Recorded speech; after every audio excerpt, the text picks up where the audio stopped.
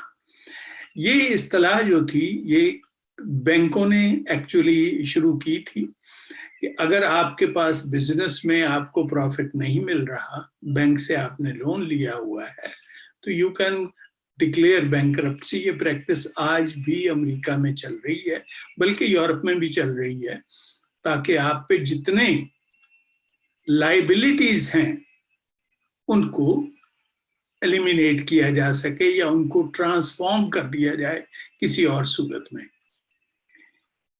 ہمارے ساتھ جو ہوا، یا جو آپ نے یونان کی مثال دی، یونان از ناٹ اے پور کنٹری۔ یونان کے پاس بھی اپنے زرعی دوسرے کافی معاشرہ مسئلہ کیا ہوا وہاں پہ، معاشی مسئلہ یہ ہوا کہ حکومت کی پالیسیز ایسی تھیں کہ جن کی وجہ سے وہی ہوا کہ ان کو جب ضرورت پڑتی تھی گولڈ ریزرو اپنے انہوں نے نہیں لیے۔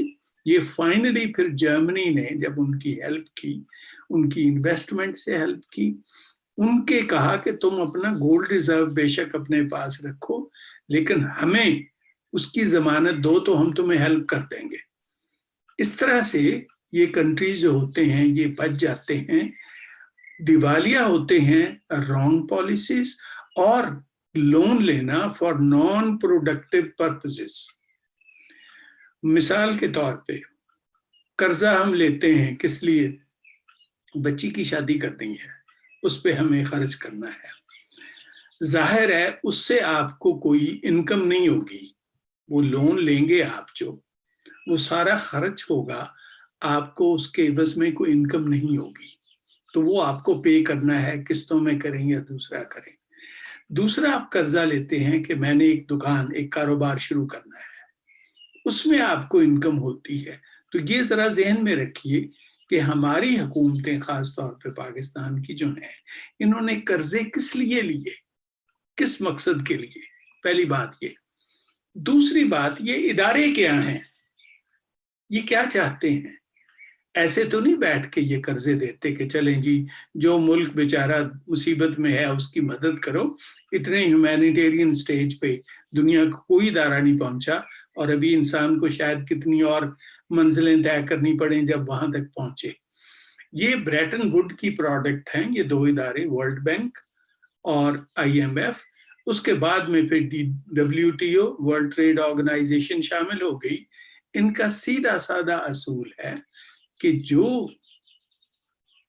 پاورفل اکانومیز ہیں ان کو زیادہ پاورفل کرنے کے لیے دنیا کی مختلف اکانومیز کو ان پہ ڈیپینڈنٹ بنایا جائے۔ بالکل بجا فرمایا ڈاکٹر صاحب نے۔ یہ فارمولہ انہوں نے یورپ کو پیش کیا، یورپ نہیں مانا اس کی بات۔ پھر 50s میں انہوں نے کیا کیا، اب اس پہ ذرا آپ غور فرمائیے گا۔ جی 50s پہ انہوں نے scholarships, aids, educational program announce کیے for bureaucrats, for scholars, for other people, even army personnel. یہ مختلف انسٹیٹیوشنز پہلے برٹن میں تھے، پھر امریکہ میں شروع ہو گئے، جن پہ آپ کے بیوروکریٹس کو، آپ کے ٹیچرز کو، آپ کے ایون لیٹر آن جرنلسٹ کو، آپ کے آرمی آفیسرز کو بلایا جاتا تھا۔